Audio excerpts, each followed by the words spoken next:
Hi everybody, I hope that you're well, and as you can see behind me I've got a bit of sunshine coming into the nun's room. It's really lovely. I don't get the sunshine in the morning, but I get the sunshine in the afternoon.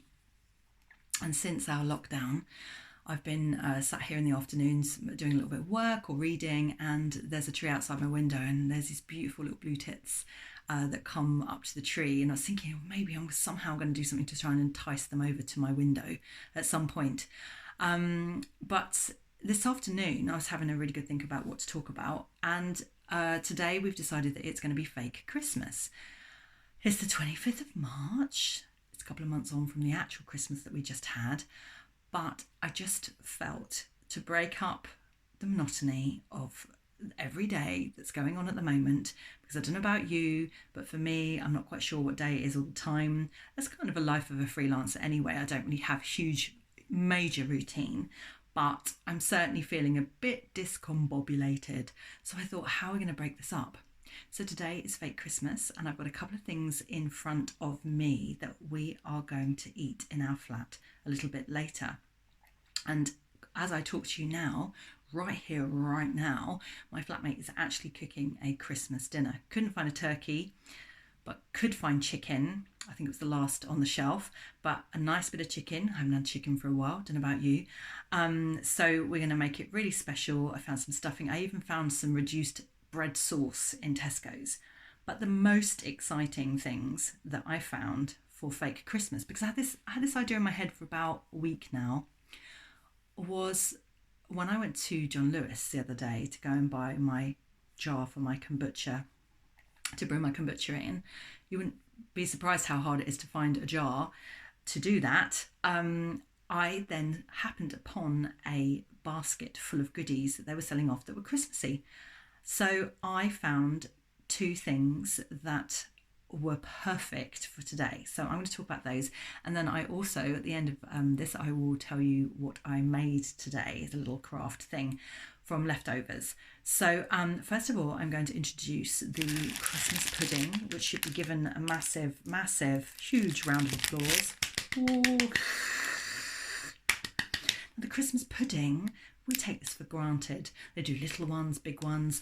They take hours to steam. My nan used to make Christmas pudding from scratch, my nanny Eileen, and it was the most delicious Christmas pudding. I even remember now. And somewhere I have the recipe, probably up in the loft with all the other little bits that I have. So the Christmas pudding, interestingly, in history, it comes from originally a recipe that was pretty gross. I mean, Oliver Twist didn't like to eat gruel in the film, as we have seen.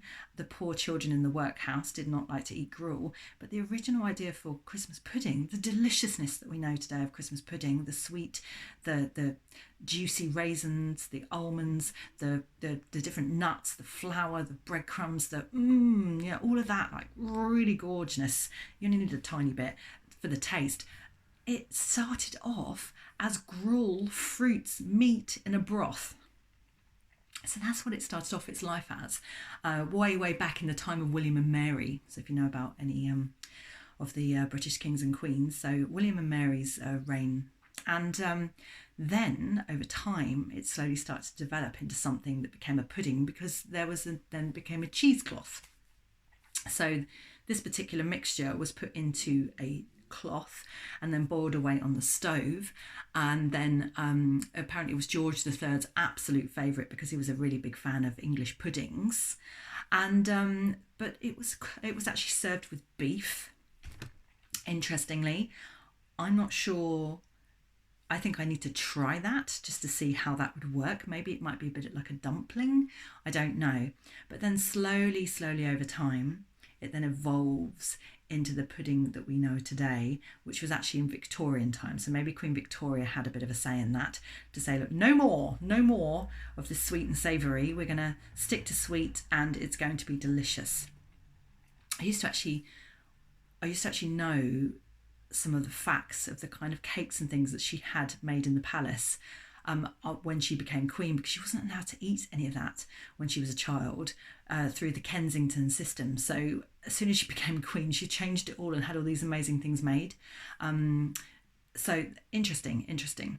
So anyway, I have the Christmas pudding. Next up, I have the Christmas cake. Look, I found the Christmas cake. How amazing is that? It's just like super delicious. I never used to like this when I was a child. I think that as I've gotten older, I think we developed taste buds for these things, slightly more richer, but it wasn't my favourite thing as a child. But Christmas cake was actually originally 12th night cake. So it was an adult celebration that went on and back all the way back through to the Middle Ages. But in the Georgian times, the gorgeous Georgian times, it's one of my favourite eras in history in terms of the glamorousness and the gorgeousness and the Jane Austens and the Mr. Darcys and all of those lovely things. Oh, I love that so much. They had a 12th night cake. And Christmas, the idea of Christmas wasn't actually celebrated as much as it is today. It was actually a big celebration on the 12th night, so on the 6th of January, so the Epiphany celebration. So what used to happen is these huge great cakes were baked by bakers, and rather than going to the Christmas lights in town, what you would go to was you would go to Regent Street, and all of the cake shops in Regent Street would have these amazing cakes, and everyone would go along and be seen to be seen, and they would look in the window and just see which is the most amazing cake of the year. But also the best bit of this was inside the cake. I was just about to say stop me if you know this, but you can't. I'm so used to teaching people live. They used to have a bean and a pea. Now, these were both dried. This is actually a frozen pea. This is the last frozen pea, actually. I just found it in the icebox in the freezer. But anyway, a pea and the bean. I don't really have a bean. It's more like a kidney bean that would usually use to demonstrate. This is actually chickpea. Again, the only thing that I have in my cupboard, my little cupboard. So if you cut this beautiful 12th night cake, I mean, Christmas cakes are amazing, but these cakes were out of this world, what they did to them. Absolutely stunning. If you cut and you got the pea, it meant that you were the queen for the night of the party. And if you cut and got the bean, it meant that you were king, or the king of misrule for the night. And the beauty of it was that the masters of the house, they used to have the servants come into the parties as well. So it could be one of your servants who became the king for the night and caused a whole heap of trouble. Oh, I'd like to be a fly on the wall at that party. The Georgians knew how to party. So interestingly, I was having a look, and the reason that we don't celebrate 12th night quite so grandly as the Georgians anymore, even though I do, actually, I love 12th night. I think it's really magical. Shakespeare wrote a play about it. There's something about the wise men that I really get excited about. I don't know why. The star, you can see the star at the same time in the sky. There's just something very magical about that time for me. But anyway, Christmas cake comes into tradition as we know it today because in 1871, the Bank Holiday Act of 1871 meant that actually there wasn't going to be a day off on the 12th night. There was only going to be days for celebration on the 25th and the 26th of December. So actually the tradition fell by the wayside. So those poor bakers who make all these gorgeous cakes are thinking, well, what do we do? Well, adapt. As my mum would say, adapt, Janine, you've got to adapt. She'd look at me and she'd do this kind of sign of the chameleon, one of her favourite animals, probably a spirit animal. And she said, what can you do to change it? So the bakers, they came up with the Christmas cake and started to decorate with Christmas decorations on top. So how interesting is that? So exciting. So anyway, my final thing that I'm going to talk about is the mince pie. Now, there's so much that people say about mince pie. They're like, has it got meat in it? And people are like, has it got meat in it? Oh, and like, well, yeah, originally, yes, it did have meat in it. Originally, so we're talking the 17th century here, again around the time of William and Mary, the mince pies would have been coffin shaped. I don't know why, but I'm just going to say that they were coffin or rectangular shaped, and sometimes people put little tiny babies, pastry babies on top of them, so it looked like the Jesus in the manger. Very, very interesting. In fact, I only just found out that fact recently. I haven't ever used that in my tours before. They were much, much larger than the mince pies that we have now. And what they used to have in them, are you ready for this? Shredded mutton. So think shredded pork, modern day shredded pork.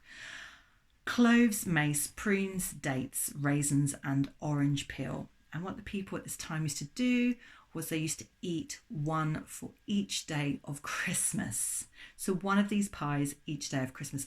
That's a lot of pie. That is a lot of pie. I love pie, but that probably would be too much for me, depending on how big the family was, or if you gave it to me living on my own in the little nun's room, that would definitely be too much. So the mince pies that we have today, very happy. Although I could only find puff pastry and not short crust. Traditionally really short crust pastry with mincemeat inside, and the mincemeat today taking out all of the meat. Isabella Beeton is accredited for that in 1838, where in her cookbook she added a possible option to have a sweet mince pie and a savoury mince pie, and I found out that 1838 was actually the year of Queen Victoria's coronation. So again, it might be linked to Queen Victoria and her love of cake and sweet things. So, bit of interest for you there. I hope that you enjoyed this little video today. Please subscribe if you want to hear more things like this. Who knows what's going to happen tomorrow? It is after all fake Boxing Day.